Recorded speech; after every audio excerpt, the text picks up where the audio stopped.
Hello students, welcome to commerce मेरी जान। Student, आज की इस क्लास में हम जो हमारा टीआरए का पेपर हुआ है उसमें ऑडिट के क्वेश्चन डिस्कस करेंगे। ऑडिट का पूरा एनालिसिस करेंगे हम। तो सबसे पहली बात तो ऑडिट से कितने क्वेश्चन पूछे गए हैं? 20 क्वेश्चन पूछे गए हैं। आप कहेंगे कि सर 20 क्यों पूछे गए हैं? टोटल 150 क्वेश्चन आए हैं, हर सब्जेक्ट से 25 क्वेश्चन आते हैं। तो मैंने आपको ऑडिट पढ़ाते वक्त भी बताया था कि ऑडिट में अकाउंटेंसी के भी क्वेश्चन पूछे जाते हैं और अदर सब्जेक्ट के भी क्वेश्चन पूछ लिए जाते हैं, कंपनी ऑडिट वगैरह के। तो आप ये मान सकते हैं कि ऑडिट में उन्होंने 20 क्वेश्चन तो प्रॉपर ऑडिट से पूछे हैं और 5 क्वेश्चन उन्होंने अकाउंटेंसी के पूछे हैं। जैसे एक फीफो लीफो वाला क्वेश्चन है, अकाउंटिंग एरर्स क्वेश्चन है, तो वो ऑडिट में भी कवर होते हैं। तो आप ये मान सकते हैं अकाउंटेंसी में उन्होंने 30 क्वेश्चन पूछे हैं, प्रॉपर ऑडिट के 20 क्वेश्चन उन्होंने पूछे हैं। अगली बात, आपको पता है कि ऑडिट की हमने बुक निकाली हुई है काफ़ी डेप्थ में। तो उस बुक से या फिर जो मैंने पढ़ाया आपको ऑडिट में, उसमें से कितने क्वेश्चन आए और बाहर से कितने क्वेश्चन आए? तो देखो, जो मैंने आपको पढ़ाया उसमें से 19 क्वेश्चन और एक क्वेश्चन मैंने आपको नहीं पढ़ाया। आप कहेंगे कि बोलने से थोड़ी हो जाता है कि 20 में से 19 क्वेश्चन आपके पढ़ाए हुए में से आए। स्टूडेंट, यदि बोलने से होता तो पेपर होने के 2 घंटे के अंदर मैं आपके सामने आता और ये कहता कि ये इनकी आंसर की है और सब कुछ हमारे पढ़ाए हुए में से आया। लेकिन मैं आपको बुक के स्क्रीनशॉट के साथ दिखाऊंगा कि बुक के अंदर ये वर्ड लिखा हुआ है और ये यहाँ पर उन्होंने पूछा था। क्वेश्चन डायरेक्ट नहीं आते हैं ऑडिट से, कॉन्सेप्चुअल आते हैं। फिर भी मैं आपको एक एक का सबूत दूंगा, फिर आप खुद डिसाइड कर लेना। कमेंट बॉक्स में आप डाल सकते हो अगर आपने मुझसे ऑडिट पढ़ी है। क्लासेस देखना भी जरूरी था बुक के साथ कि कितने क्वेश्चन आए और कितने नहीं आए। अगली बात, डायरेक्टली कितने क्वेश्चन और कॉन्सेप्चुअल कितने क्वेश्चन? तो देखो, ऑडिट से डायरेक्टली तो केवल 7-8 ही क्वेश्चन पाए गए और 13 क्वेश्चन कॉन्सेप्चुअल। कॉन्सेप्चुअल का मतलब ये, जिन्होंने कॉन्सेप्ट को समझा है वही कर सकते हैं, और डायरेक्ट का मतलब ये कि जो नोट्स की भी रीडिंग लगा करके गया वो भी कर सकता है। और एक क्वेश्चन मुझे लगता है कि डिलीट हो जाएगा। तो ये तो हमारा बेसिक एनालिसिस हुआ। अब हम स्टार्ट करते हैं। ऑडिट का पेपर वैसे इन्होंने सबसे शानदार बनाया और मैं हमेशा पढ़ाते वक्त भी यही कहता हूँ, जितना डिफिकल्ट पेपर आता है पढ़ने वाले स्टूडेंट को उतना बेनिफिट होता है। ये हमारा पहला क्वेश्चन है, मैच द फॉलोइंग्स का क्वेश्चन है। Compliance audit, management audit, financial audit और इन्वेस्टिगेशन ऑडिट के बारे में पूछा गया है। इन्वेस्टिगेशन ऑडिट को केवल इन्वेस्टिगेशन भी आप कह सकते हैं। पहले हम इनके बारे में देख लेते हैं कि मैंने आपको क्या क्या बताया। तो देखो, इन्वेस्टिगेशन और ऑडिट में मैंने आपको अंतर बताया था कि इन्वेस्टिगेशन एक सिस्टेमेटिक होता है, क्रिटिकल होता है और स्पेशल एग्जामिनेशन होती है। जैसे किसी कंपनी ने कोई फ्रॉड किया, सहारा ने फ्रॉड किया, रिलायंस ने फ्रॉड किया, तो गवर्नमेंट ऑर्डर देकर के स्पेसिफिक पर्पज से कराती है किसी फ्रॉड वगैरह का। तो एग्जामिनेशन स्पेशल होता है, सिस्टेमेटिक होता है, क्रिटिकल होता है, ज़्यादा डिटेल में होता है और स्पेसिफिक पर्पज से होता है। ऑडिट का मतलब तो आप जानते ही है। फाइनेंशियल ऑडिट की बात करें तो नाम से ही लग रहा है कि जो हमारे फाइनेंशियल रिकॉर्ड होते हैं, फाइनेंशियल स्टेटमेंट और फाइनेंशियल रिकॉर्ड होते हैं, उसमें सब कुछ आ गया। P&L, balance sheet, cash flow statement, trial balance, books of accounts, उनकी ऑडिट होती है और ट्रू एंड फेयर व्यू पर ओपिनियन दी जाती है। सेक्रेटेरियल ऑडिट की बात करें तो सबसे पहली बात तो सेक्रेटेरियल ऑडिट को कंप्लाइंस ऑडिट कहा जाता है। ये मैंने बुक से स्क्रीनशॉट लेकर के डाले हैं। सेक्रेटेरियल ऑडिट को ही कंप्लाइंस ऑडिट कहा जाता है और उसमें जो हमारा कंपनी सेक्रेटरी है वो ये चेक करता है कंपनी ने लॉज, रूल्स, कंपनी पर जो भी लॉ लग रहे हैं, फैक्ट्री एक्ट लग रहा हो, bonus act, gratuity act, companies act, जो भी लग रहा है, जो भी laws, rules, regulation, procedure, books वगैरह के रिगार्डिंग जो भी लॉ रेगुलेशन लग रहे हैं वो कंपनी फॉलो कर रही है कि नहीं कर रही। और एक मैनेजमेंट ऑडिट होती है, उसमें मैनेजमेंट ऑडिट के नाम से ही लग रहा है कि मैनेजमेंट अपना ऑब्जेक्टिव पूरा करने के लिए कराता है। तो उस ऑडिट में ये चेक किया जाता है कि कंपनी की सभी एक्टिविटीज कैसे चल रही है। अगर एक्टिविटीज अच्छे से नहीं चल रही है तो मैनेजमेंट को सजेशन दिए जाते हैं। पूरी चीजें देखी जाती है, प्रोडक्शन मैनेजमेंट कैसा है, सेल्स मैनेजमेंट कैसा है, पर्पज क्या होता है, कंपनी की प्रॉफिट अर्निंग कैपेसिटी को बढ़ाया जा सके, जो भी ऑब्जेक्टिव है वो पूरे किए जा सके, सोशल ऑब्जेक्टिव पूरे किए जा सके, कंपनी के गोल अचीव किए जा सके, मैनेजमेंट ज़्यादा अच्छा डिसीजन ले सके। अब हम देखते जाते हैं। ये बोल रहे हैं review and efficiency of all the operation to give strategic solution, entail audit in depth into irregularity on report allegation, review adherence to law and regulation, verifies that there are sufficient control over cash like asset and control over acquisition and uses of asset. तो सबसे पहली बात तो law and regulation वाले में बिल्कुल clear लग रहा है कि कंप्लाइंस आएगा तो थर्ड हो जाएगा। फिर ये बोल रहे हैं review and efficiency of all operation, सभी एक्टिविटीज सभी ऑपरेशन की एफिशिएंसी देख रहे हैं तो मैनेजमेंट ऑडिट आ जाएगा। फिर फिनेंशियल ऑडिट और इन्वेस्टिगेशन दो चीजें हैं। ये बोल रहा है audit in depth into irregularity on reported allegation. देखो लैंग्वेज अलग है, आपको समझना पड़ेगा।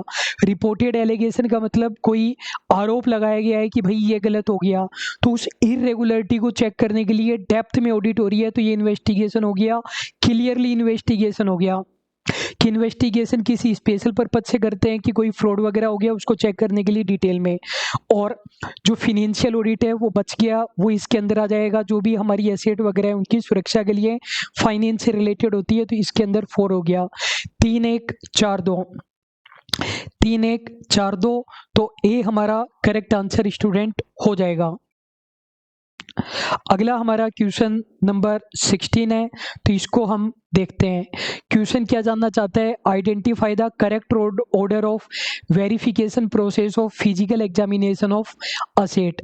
अब देखो ये एक तरीके से इन्होंने ना एग्जाम्पल पूछा है, मतलब ऐसे ये डायरेक्ट नहीं मिल सकता। हमने वेरिफिकेशन पढ़ा कि वेरिफिकेशन हमेशा किसका होता है, बैलेंस शीट के आइटम का होता है। वेरिफिकेशन हमेशा किसका होता है, बैलेंस शीट के आइटम का होता है, और उसके अंदर ये सब चीज़ें चेक की जाती है। एग्जिस्टेंस कि वो असेट एग्जिस्ट भी करती है कि नहीं करती, अपनी ही ओनरशिप है, किसी और की असेट को अपन अपनी तो नहीं दिखा रहे, अपने पोजेशन में है कि नहीं है, उस पर कोई चार्ज या लिए ने क्या, असेट को गिरवी रख करके लोन लिया है क्या, कंप्लीटली दिखा दिया, आधी असेट तो नहीं दिखा रहे, उसकी वैल्यू वही है जो बैलेंस शीट में दिखाई गई है, पूरा डिस्क्लोज कर दिया गया है। तो वेरिफिकेशन करते वक्त हम बैलेंस शीट के ये आइटम के बारे में ये सभी चीज़ें चेक करते हैं। अब किसी भी चीज़ के बारे में पूछे यही आइटम चेक करेंगे, लेकिन क्वेश्चन ने बोला कि आपको इनको है ना करंट सीक्वेंस में जमाना है। दे तो इन्होंने सारी चीज़ें रख रखी है, जैसे एग्जिस्टेंस भी दे रखा है, वैल्यू भी दे रखा है, और बिजनेस उसका पर्पज कि वो बिजनेस के पर्पज से ही काम में आ रही है, ओनरशिप भी दे रखा है, कोई चार्ज या लियन भी नहीं है, लेकिन करेक्ट सीक्वेंस में जमाना है। हम शुरुआत के 2-3 पॉइंट ले लेते हैं। तो पहले एग्जिस्टेंस आएगा, फिर ओनरशिप आएगा। तो पहले तो एग्जिस्टेंस आएगा हमारा 1 वाला 1 पर आएगा, और ओनरशिप है, ओनरशिप वाला हमारे 4 पर है, 1 और 4 आना चाहिए, तो सी हमारा करेक्ट हो जाएगा। बुक में स्टूडेंट आप चेक कर सकते हो, डिक्टो ये का ये ही मैंने कराया है। और एक और चीज़ मैं आप कहना चाहूँगा कि देखो बुक ये भी नहीं है कि केवल आपने बुक परचेज की और आपने बुक की रीडिंग लगाई आपसे 19 क्वेश्चन हो जाएंगे, मैं ऐसा नहीं कह रहा हूँ। लेकिन आपने जैसे मैंने पढ़ाया वैसे पढ़ाए, क्लासेज आपने देखी है, एमसीक्यूज देखे हैं, शॉर्ट हैंड रिटन नोट्स दिए, उनकी बार बार रीडिंग लगाई है, तो आप 20 में से 18 क्वेश्चन ईजिली कर सकते थे। नेक्स्ट हमारा क्वेश्चन है, और मैं आपको स्टूडेंट्स की भी रिव्यू दिखाऊंगा, इतने क्वेश्चन स्टूडेंट ने किए हैं। अब देखो ये सभी चीजें हैं हमारे पास। तो इसके अंदर पहली बात तो वाउचिंग में मैंने आपको बताया कि जो वाउचिंग होता है उसे एसिड टेस्ट ऑफ ऑडिट माना जाता है। ये ऑडिट का एसिड टेस्ट है, ट्रांजैक्शन का ट्रूथ इसी से ही पता चलता है, वाउचिंग से। दूसरी बात टीमिंग एंड लीडिंग के बारे में 2 क्वेश्चन आए टीमिंग एंड लीडिंग के बारे में। पहली बात तो टीमिंग एंड लीडिंग को ही क्या कहते हैं, शॉर्ट बैंकिंग भी कहते हैं, डिलेड अकाउंटिंग भी कहते हैं, लैपिंग भी कहते हैं। कितना क्लियरली देखो लिखा हुआ है।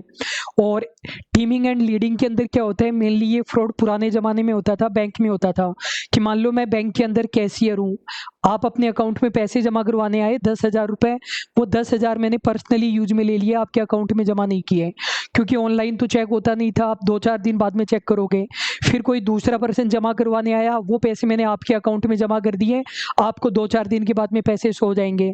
फिर कोई तीसरा पर्सन आया, वो सेकंड वाले के में जमा कर दिए, चौथा आया वो तीसरे वाले के में, तो 10,000 रुपये का कंटिन्यूसली मैं मिसयूज करता रहूँगा। तो allocation of one customer payment to another customer account, एक जने के पैसे को मिसयूज करके दूसरे के अकाउंट के पैसे उसमें लगा दिए, यही यहाँ पर लिखा हुआ है। तो देखिए क्या पूछा गया इन्होंने, vouching in depth, vouching, primary voucher, teeming and leading, backbone of auditing. तो देखो बैकबोन ऑफ ऑडिटिंग मैंने वर्ड नहीं लिखवाया, लेकिन वर्ड तो वो कुछ भी दे सकता है, कुछ भी बना करके दे देगा।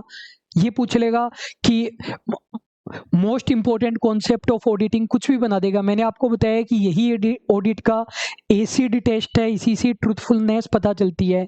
तो वाउचिंग के अंदर हमारा 1 हो जाएगा। Original invoices, comprehensive checking of accounting system, cashier using money for private purpose, किसी के पैसे वो खुद के काम में ले लेता है, तो इसके अंदर हमारा 4 आ जाएगा। अब देखो 2 पॉइंट बच गए। तो ओरिजिनल इनवॉइसेज किस में आना चाहिए, प्राइमरी वाउचर में आना चाहिए या वाउचिंग इन डेप्थ में आना चाहिए? सीधी सी बात है, प्राइमरी वाउचर में आना चाहिए। इतना कॉमन सेंस तो आपको लगाना ही पड़ेगा। फिर एक बच गया हमारा comprehensive checking of accounting system, ये वाउचिंग इन डेप्थ में आ जाएगा। तो हमारा हो जाएगा 3 1 2 4, 3 1 2 4, डी हमारा स्टूडेंट करेक्ट आंसर हो जाएगा। नेक्स्ट हमारा क्वेश्चन है, ये सब चीजें हमसे पूछी गई है, एक बार हम देख लेते हैं। तो इंटरनल चेक में क्या होता है, जैसे कि आप बैंक में जाते हैं, तो बैंक में आप डिमांड ड्राफ्ट बनवाने गए, एक जगह आपने फॉर्म जमा करवाया, जहां पर आपने फॉर्म जमा करवाया वहां से वो फॉर्म दूसरे पर्सन के पास जाएगा, दूसरे से तीसरे के पास, तीसरे से चौथे के पास, फिर जब आप डीडी लेने जाओगे तो 5वां पर्सन आपको देगा। और होता कैसे है, दूसरा पर्सन अपना काम करने से पहले पहले पर्सन के वर्क को चेक करता है, तीसरा पर्सन अपना काम करेगा, पहले दोनों का काम चेक करेगा, चौथा पर्सन काम करेगा तो पहले तीनों के काम को चेक करेगा। तो एक पर्सन का काम दूसरा पर्सन चेक करता है। ये इंटरनल चेक में मैंने आपको बताया। फिर देखो इंटरनल कंट्रोल के बहुत सारे ये पर्पज होते हैं, 6 पर्पज होते हैं, जो मैंने येलो में किए हैं, ये देखिए। तो इंटरनल चेक से हमें ये पता चलता है कि ट्रांजैक्शन ऑथोराइज्ड था या नहीं था, एम्प्लॉय ने परमिशन से किया या नहीं किया, कोई फेक ट्रांजैक्शन तो नहीं है। ये पता चलता है कि ट्रांजैक्शन एक्यूरेट रिकॉर्ड किया गया या नहीं किया गया, ट्रांजैक्शन हुआ 5,000 का दिखा दिया 10,000। संपत्तियों की सुरक्षा करता है, इंटरनल कंट्रोल सिस्टम होता है। तो इंटरनल ऑडिट में मैंने आपको बताया, इंटरनल ऑडिट क्या है, एक अप्रेजल एक्टिविटी है, मूल्यांकन गतिविधि है, जिसमें हम चेक करते हैं कि इंटरनल कंट्रोल सिस्टम अच्छे से काम कर रहा है कि नहीं कर रहा। तो ये देखिए, अब यहाँ पर इंटरनल कंट्रोल पूछा, इंटरनल चेक पूछा, इंटरनल ऑडिट पूछी, एडमिनिस्ट्रेटिव कंट्रोल पूछा।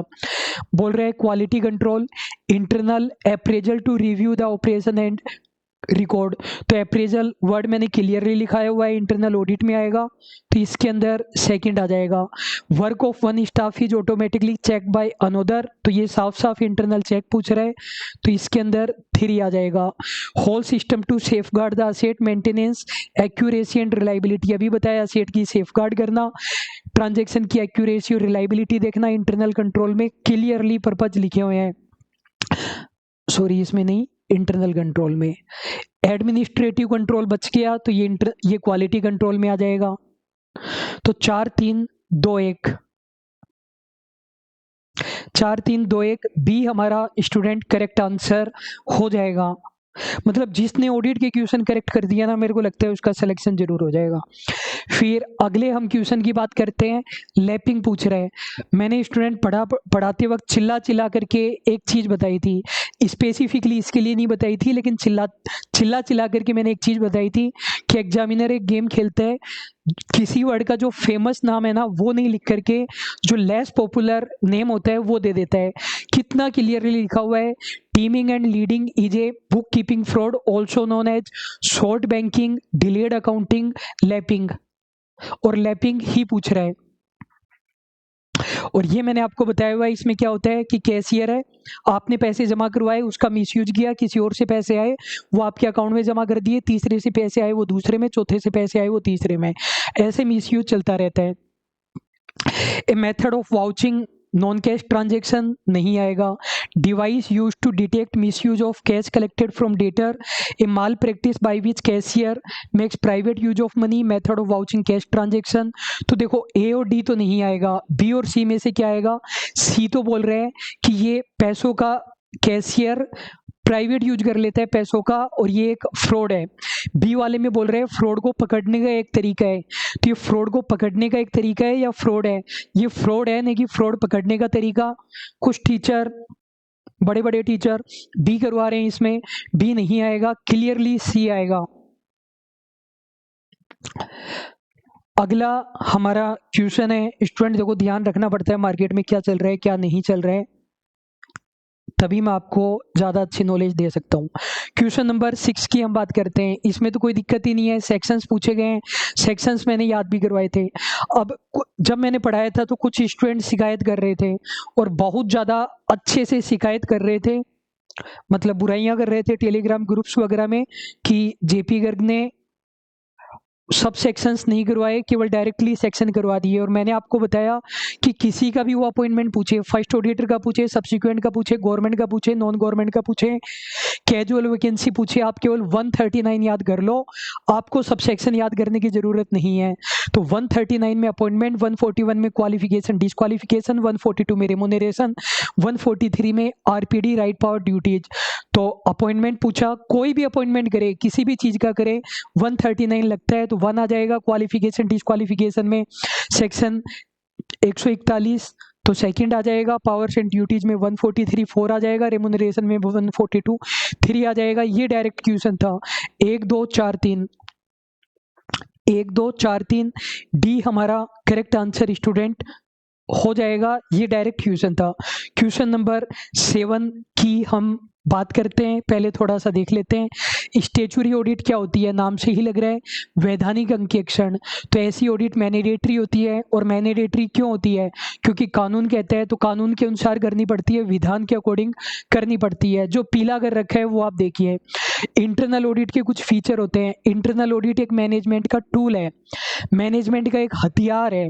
इससे मैनेजमेंट पता करता है कि कहाँ कहाँ पर वीकनेस चल रही है, कहाँ कहाँ पर सिस्टम अच्छे से काम नहीं कर रहा, कहाँ पर एक्टिविटीज गलत तरीके से चल रही है, एम्प्लॉइज कहाँ अच्छे से काम नहीं कर रहा, जिससे कि उनको कमियां पता चले और वो सुधार सके। ये मैनेजमेंट का एक टूल है, ऑर्गेनाइजेशन के अंदर बढ़िया से कंट्रोल कर सकता है मैनेजमेंट का एक टूल है, कमियां पता चलेगी और अच्छे से काम कर पाएगा। आप बोलोगे कि सर आप पढ़ा क्यों रहे हो, डायरेक्ट हमें आंसर बताओ ना।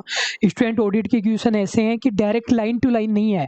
आपको अगर उस चीज का कॉन्सेप्ट पता है ना कि इंटरनल ऑडिट मैनेजमेंट टूल क्यों है, तभी आप कर सकते हो। फिर प्रोप्राइटी ऑडिट किसका पार्ट होता है, गवर्नमेंट ऑडिट का टाइप होता है। गवर्नमेंट, मैंने आपको 19 प्रकार की ऑडिट बताई थी, गवर्नमेंट ऑडिट का एक टाइप होता है। यहां से क्वेश्चन पूछा, प्रोप्राइटी ऑडिट या औचित्य लेखा परीक्षा में क्या चेक किया जाता है कि जो गवर्नमेंट की रिवेन्यू है, जो गवर्नमेंट के पैसे हैं, उसकी कोई लीकेज तो नहीं हो रही, बीच में कोई पैसे का गबन तो नहीं कर रहा, फंड्स का वेस्टेज तो नहीं हो रहा, ये चेक किया जाता है। अब देखिए क्वेश्चन में क्या क्या पूछा गया है। Statutory audit, government audit, internal audit और कॉस्ट ऑडिट। कॉस्ट ऑडिट तो आपको पता ही है। कॉस्ट ऑडिट में क्या होता है कि रिव्यू करते हैं, एग्जामिनेशन करते हैं, अप्रेजल करते हैं कॉस्ट अकाउंटिंग रिकॉर्ड का। तो बोल रहे हैं ensure the public funds are not misuse. नाम से लग रहा है पब्लिक फंड का मिसयूज नहीं होना चाहिए, गवर्नमेंट ऑडिट में आ जाएगा। तो इसके अंदर 1 highlights the weak area in organisation. Weak area किससे पता चलेगा, इंटरनल ऑडिट से पता चलेगा। सेकंड आ जाएगा undertake the law governing the organisation. उस ऑर्गेनाइजेशन पर जो लॉ लग रहा है उसके अकॉर्डिंग ऑडिट होगी। ऑर्गेनाइजेशन पर जो कानून लग रहा है ना उसके अकॉर्डिंग ऑडिट। ये नहीं बोल रहे कि गवर्नमेंट ऑर्गेनाइजेशन की ऑडिट। तो इसके अंदर 3 आ जाएगा स्टेचुरी ऑडिट में। Verify the cost record, cost record को चेक करना, वैसे ही कॉस्ट ऑडिट आ जाएगा, कुछ सोचने की जरूरत ही नहीं है। 3 1 2 4 3 1 2 4 सी हमारा स्टूडेंट करेक्ट आंसर हो जाएगा। फिर नेक्स्ट हमारा क्वेश्चन है, preparation by the auditor involve the following steps in which order. Student ये क्वेश्चन है ना कॉन्सेप्चुअल है।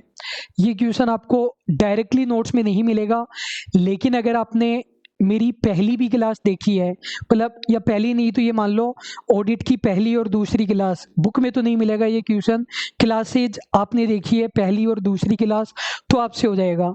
इसमें ये क्या पूछ रहा है, इसमें ये पूछ रहा है कि ऑडिट करने की प्रोसेस क्या होगी, ऑडिट करने का प्रोसीजर क्या होगा। तो क्लाइंट के बारे में इंफॉर्मेशन लेना, क्लाइंट के साथ एग्रीमेंट करना, क्लाइंट के बिजनेस के बारे में नॉलेज लेना, टेक्निकल डिटेल लेना, क्लाइंट को इंस्ट्रक्शन देना और क्लाइंट से इंफॉर्मेशन लेना। तो देखो सबसे पहली बात तो क्या किया जाता है, सबसे पहली बात तो एग्रीमेंट किया जाता है। तो सबसे पहली बात तो सेकंड आ जाएगा। सबसे पहली बात क्या किया जाता है, एग्रीमेंट किया जाता है। एग्रीमेंट करने के बाद में क्लाइंट के बिजनेस के बारे में नॉलेज लेते हैं। जैसे बैंक की ऑडिट कर रहा है तो बैंक में सिस्टम क्या होता है, उसके बाद में क्लाइंट के स्टाफ के बारे में नॉलेज ले लेते हैं। उसके बाद में टेक्निकल डिटेल ले ली जाती है। उसके बाद में क्लाइंट को इंफॉर्मेशन देना और उससे इंफॉर्मेशन लेना। 2 3 1 4 5 ए आएगा स्टूडेंट इसके अंदर। इसके बारे में भी अलग अलग टीचर में अलग अलग ओपिनियन हो सकती है। मेरे अकॉर्डिंग इसका आंसर ए ही आएगा। और अगर पहली और दूसरी क्लास देखी है या फिर सभी ऐसे के बारे में मैंने शॉर्ट में बताया था, तब इसके बारे में मैंने समझाया था। नेक्स्ट हमारा क्वेश्चन है। अब स्टूडेंट देखो इन्होंने क्या पूछा, इन्होंने पूछे स्टैंडर्ड्स ऑन इंटरनल ऑडिट। तो जो हमारी ऑडिट वाली बुक थी उसमें मैंने आपको स्टैंडर्ड्स ऑन क्वालिटी कंट्रोल भी पढ़ाए थे और सभी ऐसे पढ़ाए थे। देखो कितने प्रकार के ऐसे मैंने आपको पढ़ाए थे और डिटेल में पढ़ाए हुए हैं, ऐसा नहीं है कि शॉर्ट में मैंने आपको पढ़ाए।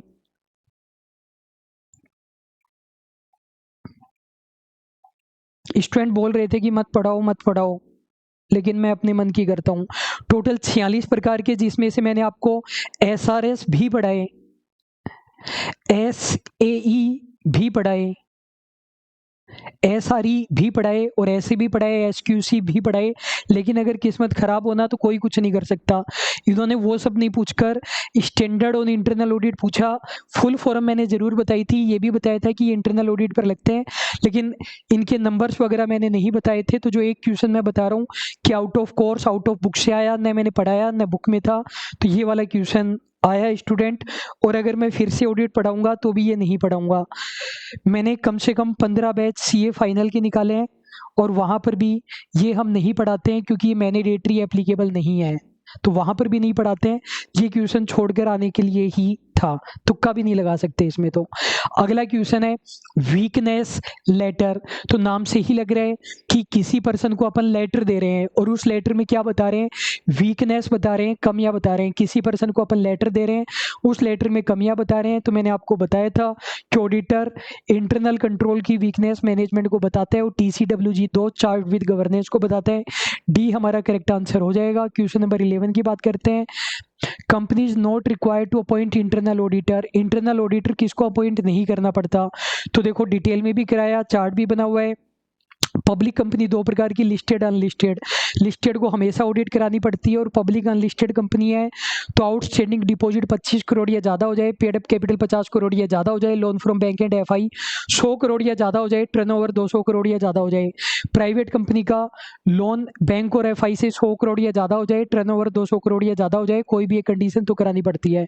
ये बोल रहे हैं कब कराने की ज़रूरत नहीं है इंटरनल ऑडिट, ये पूछा। तो ये बोल रहे हैं प्राइवेट कंपनी का टर्नओवर 100 करोड़ से कम है तो नहीं करानी पड़ेगी, लिस्टेड कंपनी को हमेशा करानी पड़ती है। अनलिस्टेड पब्लिक कंपनी की पेड अप कैपिटल 50 करोड़ या ज़्यादा है तो करानी पड़ेगी। अनलिस्टेड पब्लिक कंपनी का टर्नओवर 200 करोड़ या ज़्यादा है तो करानी पड़ेगी। ए हमारा करेक्ट आंसर हो जाएगा। ये भी डायरेक्ट क्वेश्चन था, मुश्किल से 6-7 क्वेश्चन ही डायरेक्टली पूछे गए हैं। अगला क्वेश्चन है, इनमें से कौन सा वाउचिंग का ऑब्जेक्टिव नहीं है, इनमें से कौन सा वाउचिंग का ऑब्जेक्टिव नहीं है। जिसने वाउचिंग और वेरिफिकेशन कॉन्सेप्ट को अच्छे से पढ़ा वही इस क्वेश्चन को कर सकता है। मैंने कम से कम मतलब बहुत अच्छे से डिफरेंस कराया था वाउचिंग वेरिफिकेशन का, बहुत दुनिया भर के पॉइंट बताए थे। लेकिन मेरे को पता है ये जो आंसर की वाले वीडियो होते हैं, अगर मैं ये वीडियो बनाऊं 3 घंटे का, आप देखोगे नहीं। अगर डिटेल में समझाना चाहूँ तो भी मैं बिल्कुल शॉर्ट में करा रहा हूँ आपको।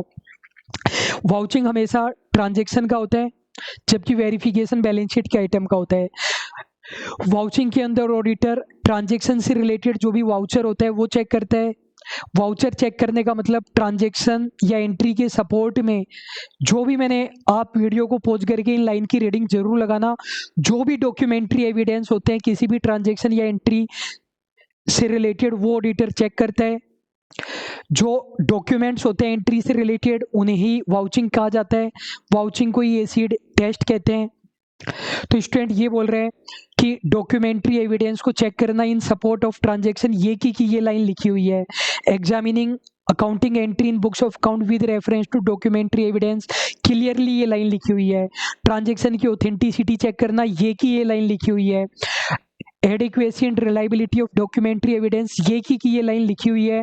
ये क्वेश्चन स्टूडेंट डिलीट होएगा, 100% डिलीट होएगा। अगर डिलीट नहीं होता है तो ऑफिशियल आंसर की के दिन आप मेरे पास आना, मैं आपको एविडेंस दूंगा, आप ऑब्जेक्शन लगाना, डिलीट हो जाएगा। नेक्स्ट हमारे क्वेश्चन है क्वेश्चन नंबर 13, किस बारे में है? ये है appointment of auditor in government company. Government company में ऑडिटर को अपॉइंट करने के बारे में है। जो येलो की है वो देखिए, कैग अपॉइंट करेगा 60 दिनों में, कैग नहीं कर पाता है तो बीओडी अगले 30 दिनों में, बीओडी भी नहीं कर पाता है तो शेयर होल्डर अगले 60 दिनों में। ये की ये तीनों लाइन उठ करके आ गई। क्या बोल रहे हैं कि फर्स्ट ऑडिटर को बीओडी करेगा 60 दिनों में, वो कैग करेगा 60 दिनों में, सर्टिफिकेट ऑफ इनकॉर्पोरेशन से। कैग नहीं कर पाते हैं तो बीओडी करेगा अगले 30 दिनों में, बीओडी भी नहीं कर पाता है तो शेयर होल्डर करेंगे अगले 60 दिनों में। चौथा वाला बोल रहे हैं subsequent auditor are appointed by CAG within 60 days from commencement of financial year, तो ये वाला गलत है। ये क्या पूछ रहे हैं? एक्सेप्ट, मतलब गलत वाला बताना है, चौथा वाला गलत है। और एक बार फिर से देखता हूं मैं question. First auditor shall be appointed by CAG within 60 days from the date of incorporation, if not board of director shall appoint auditor within next 30 days. BOD का बिल्कुल नेक्स्ट 30 डेज ही है। और if not by board, member will appoint an auditor within 60 days of the ordinary general meeting. ये तीसरा वाला भी गलत है। शेयर होल्डर 60 दिन में कहाँ से अपॉइंट करेंगे? उनको सूचित करने से। नेक्स्ट 60 डेज, नेक्स्ट 60 डेज का मतलब या तो ये मान लो कि पहले तो वो 60 दिन खत्म हो गए कैग वाले, फिर बीओडी वाले 30 दिन खत्म हो गए, फिर आगे के 60 दिन, तो 60 दिन जनरल मीटिंग से थोड़ी लेंगे, जनरल मीटिंग में तो वो अपॉइंट ही करेंगे। तो ये वाला भी रॉन्ग हो गया। थर्ड एंड फोर भी ऑप्शन नहीं दे रखा है इन्होंने, एक्सेप्ट ही पूछा था। सॉरी।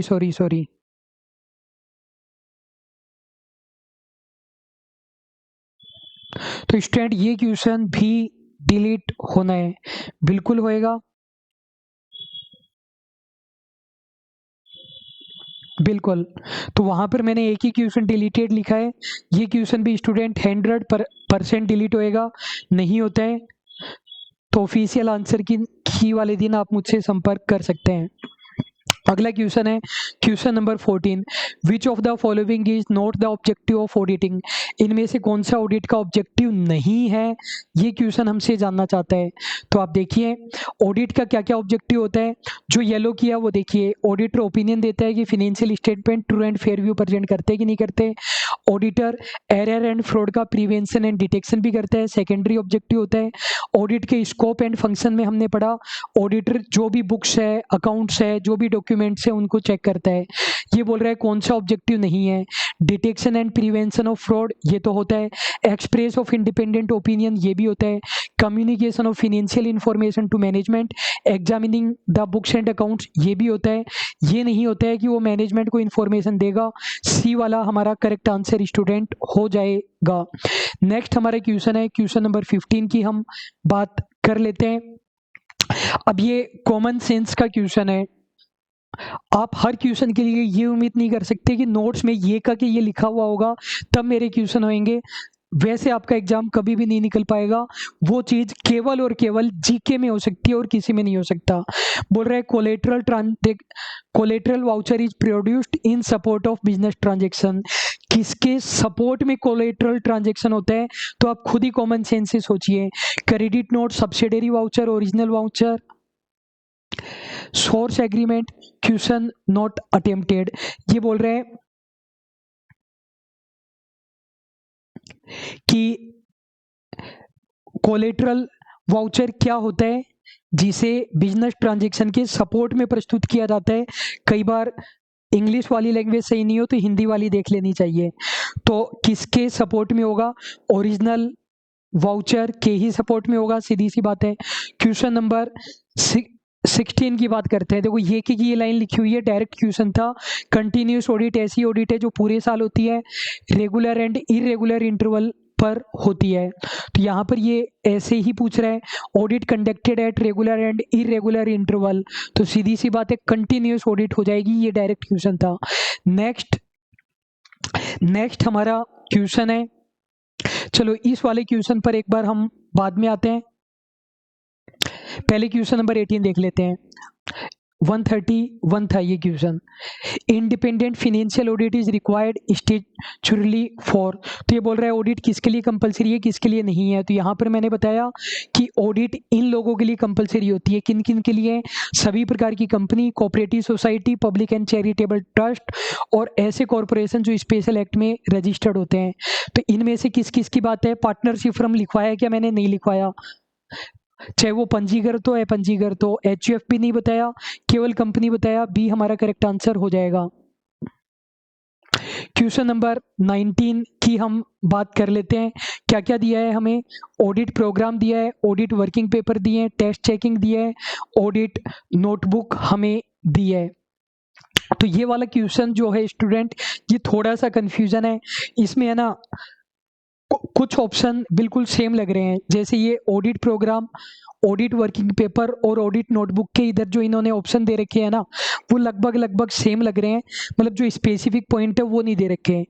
तो जो टेस्ट चेकिंग है उससे आसान पड़ेगा, तो टेस्ट चेकिंग से हम देख लेते हैं। टेस्ट चेकिंग का ही दूसरा नाम होता है सैंपल चेकिंग, उसमें ऑडिटर 100% आइटम को चेक नहीं करके कम आइटम चेक करता है। सैंपल चेकिंग करते वक्त ऑडिटर को ध्यान में रखना चाहिए कि वो सैंपल ऐसे होने चाहिए पूरी पॉपुलेशन को रिप्रेजेंट करें, तो ensure that entries are representative of whole set of books.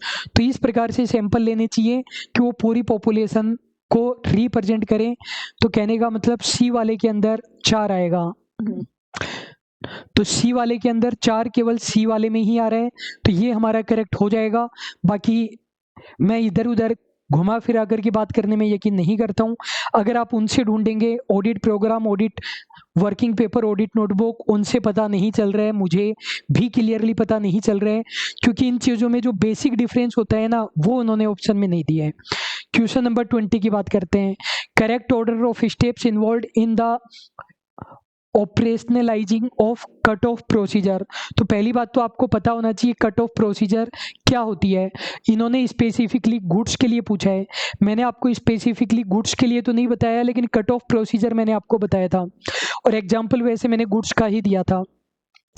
जैसे मान लीजिए कि हमारा फिनेंशियल ईयर या अकाउंटिंग ईयर एंड हो रहा है 31 मार्च को, हमारा अकाउंटिंग ईयर कब समाप्त हो रहा है, 31 मार्च को समाप्त हो रहा है। अब हम स्टॉक का फिजिकल वेरिफिकेशन करेंगे गुड्स का, तो आप एक बात बताओ मुझे, गुड्स का फिजिकल वेरिफिकेशन 31 मार्च को ही होएगा क्या, रात को 12 बजे, या फिर वो 1-2 दिन पहले भी खत्म हो सकता है, 1-2 दिन बाद में भी खत्म हो सकता है। आप बोलोगे कि सर ये तो जरूरी नहीं है कि 31 मार्च को ही खत्म हो, 1-2 दिन पहले 1-2 दिन बाद में हो सकता है। तो मान लीजिए कि 4 अप्रैल तक हो पाता है हमारा स्टॉक का फिजिकल वेरिफिकेशन, और स्टॉक आता है 5 लाख रुपए का। अब आप अगर ये स्टॉक दिखा दोगे ट्रेडिंग P&L में और बैलेंस शीट में, तो ये गलत है, क्योंकि ये तो 4 दिन बाद का स्टॉक है, आना चाहिए 31 मार्च का, जबकि ये फिजिकल वेरिफिकेशन 4 अप्रैल को कंप्लीट हुआ है। तो ये जो हमारे 4 दिन है इनका हमें एडजस्टमेंट करना पड़ता है। इनका एडजस्टमेंट कैसे होएगा, इन 4 दिनों के अंदर गुड्स परचेज किया है तो वो घटाना पड़ेगा, बेचा है तो उसकी कॉस्ट जोड़नी पड़ेगी। ऐसे ही अगर 28 मार्च को कंप्लीट हो गया और गुड्स आ रहा था 5 लाख का, तो ये 28 मार्च वाला तो ट्रेडिंग P&L बैलेंस शीट में नहीं दिखा सकते, तो इन जो हमारे ये 3 दिन है इनका एडजस्टमेंट करना पड़ेगा। गुड्स परचेज किया है तो जोड़ना पड़ेगा, बेचा है तो उसकी कॉस्ट घटानी पड़ेगी, यही होती है कट ऑफ प्रोसीजर। किसी भी चीज़ के रिगार्डिंग हो सकता है, ये मैंने आपको गुड्स के अकॉर्डिंग बताया। आप बुक में जाकर के देख सकते हो, योका का यूँ लिखा हुआ है, और केवल बुक या नोट से काम नहीं चलता है, उससे एक लिमिटेड ही काम चल सकता है। जो लाइनें नोट्स में 2 लाइनें लिखी हुई है, उन चीज़ों पर मैंने 40-40 मिनट तक बात की है, मैंने 45 से ज़्यादा घंटे ऑडिट में दिए हैं। तो ये बोल रहे हैं कि आप इसकी प्रोसीजर पता करो। अब ये कॉमन सेंस का क्वेश्चन बन चुका है। ये बोल रहे हैं movement of goods in and out of closing date should be carefully examined, कि जो हमारी क्लोजिंग डेट है उस वक्त ये देखना चाहिए कितना गुड्स आया कितना गुड्स गया, मतलब 31 मार्च के लगभग। Goods sold but not delivered should be excluded.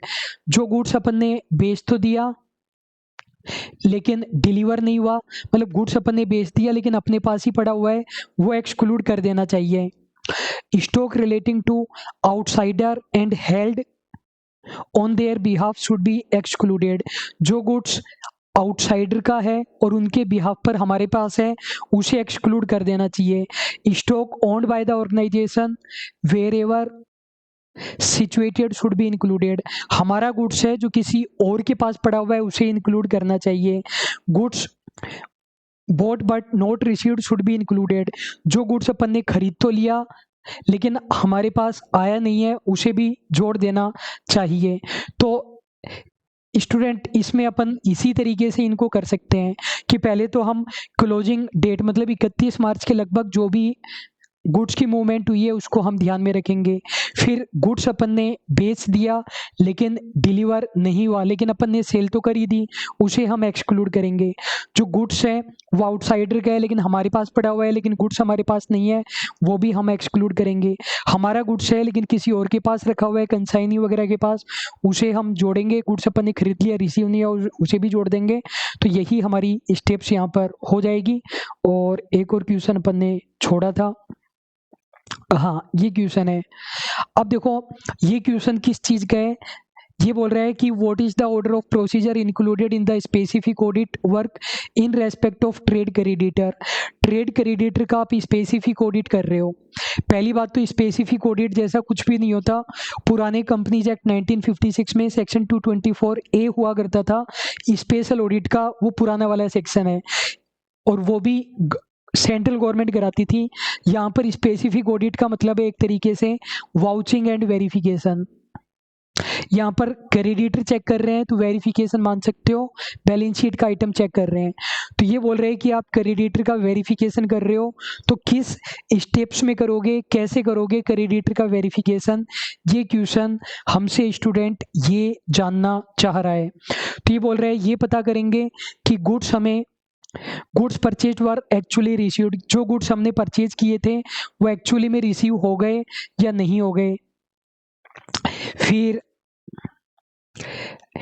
Creditor के केस में कोई मिस एप्रोप्रिएशन तो नहीं हुआ कि क्रेडिटर को पेमेंट नहीं हुआ और पेमेंट दिखा दिया। क्रेडिटर की एक शेड्यूल ले लेना कि क्लाइंट को ऑडिटर बोलेगा कि क्रेडिटर की एक सूची दे दो मुझे, कौन कौन क्रेडिटर है, कितने कितने रुपए का है। ये देखना कि साल के दौरान अपन ने कितना का गुड्स परचेज किया और ये देखना कि कितना आउटस्टैंडिंग ड्यूज चल रहा है। तो देखो अब ये क्वेश्चन है ना वैसे थोड़ा सा सब्जेक्टिव है। आप अगर ऑडिट के 100 टीचर के पास जाओगे, मैं बोल रहा हूँ कि आंसर की वगैरह कुछ भी मत दो टीचर को, 100 अलग अलग टीचर के पास जाओ तो सभी के आंसर आपको अलग अलग मिलेंगे। मैं टीचर की बात कर रहा हूँ, ये थोड़ा सा सब्जेक्टिव हो जाता है। कोई जरूरी नहीं है कि ऑडिटर इसी सीक्वेंस में चेक करे, अलग अलग कर सकता है। तो ऐसा क्वेश्चन वैसे तो आना नहीं चाहिए, डिलीट करना चाहिए, फिर भी उन्होंने ये क्वेश्चन दे दिया है और इसका अपन कोई एविडेंस नहीं दे सकते कि भाई इस क्वेश्चन को डिलीट करो। ये सब्जेक्टिव क्वेश्चन है, हर पर्सन अलग अलग तरीके से कर सकता है। मेरे अकॉर्डिंग सबसे पहले ऑडिटर शेड्यूल लेगा कि भाई मुझे सूची दे दो, उसके बाद ये देख लेगा साल भर के दौरान जो गुड्स अपन ने परचेज किया था वो रिसीव हो भी गया या नहीं हो गया, साल के दौरान कौन कितना गुड्स अपन ने परचेज किया, आउटस्टैंडिंग ड्यूज वगैरह देख लेना, कोई मिस एप्रोप्रिएशन वगैरह नहीं हुआ। तो डी स्टूडेंट इसके अंदर अपन कर सकते हैं। बाकी ये सब्जेक्टिव क्वेश्चन है, हर टीचर का अलग अलग हो सकता है। तो स्टूडेंट ये था हमारा ऑडिट के क्वेश्चन का एनालिसिस और मैं आपको स्टूडेंट के रिव्यूज भी दिखाऊंगा, कट ऑफ का भी हम थोड़ा आइडिया लगाएंगे। एक बार ये सारे एनालिसिस हो जाते हैं, हम जल्दीबाजी नहीं करते हैं कि एग्जाम के 1-2 घंटे में आकर के इसमें ये आएगा, इसका ये और सब कुछ हमारे पढ़ाए हुए में से आया। ऐसे काम हम नहीं करते हैं, जो कुछ है आपके सामने है। ऐसे ऐसे स्टूडेंट है जिन्होंने 150 क्वेश्चन में से 140 क्वेश्चन करेक्ट कर दिए हैं, टोटल 145 क्वेश्चन करके आए हैं। मैं आपको रिजल्ट वाले दिन भी दिखाऊंगा, अभी भी दिखाऊंगा। एग्ज़ाम से पहले ये चिल्लाना हमारा कोर्स बढ़िया, हमारा कोर्स बढ़िया बहुत आसान है। एग्ज़ाम के बाद स्टूडेंट के रिव्यू दिखाना, रिजल्ट वाले दिन चिल्लाना, वो है इम्पोर्टेंट। तो स्टूडेंट, आई होप ये वीडियो आपको पसंद आया होगा। अभी के लिए बस इतना ही। Thank you so much.